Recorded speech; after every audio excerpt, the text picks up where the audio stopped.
સીતારામ બધાને ફટાણ હે બપોરનું ટાણું થતું હું હે શાક આજ બનાવવાની છે કાયમ બનાવતા પાછ કંઈક અલગ રીતથી દેશી ઢાબા સ્ટાઇલ આપણે શાક બનાવવાનું છે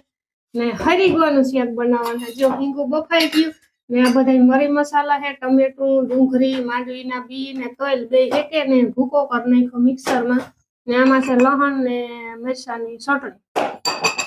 તો એવું આપણે વઘારે નાખીએ શાક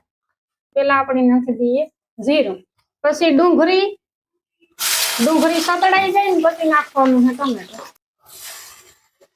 હા તો જો હે ને આપણી ડુંગળી ને ટમેટા બે હે ને પેલા તેલમાં સોળવી લેવાના હે ને બાકી પછી બધા જે આપણી રેગ્યુલર મસાલા આવે ને ઈ નાખવાના હે તો આમાં છે તલ માંડવી ને ગાંઠિયાનો ભૂકો મિક્સરમાં ક્રશ કરી નાખ્યા હતા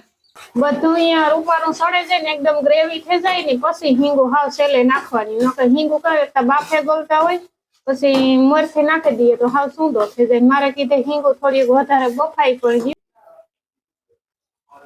એટલે મારે છે ને આની બહુ ધ્યાન રાખવું છે હરવેથી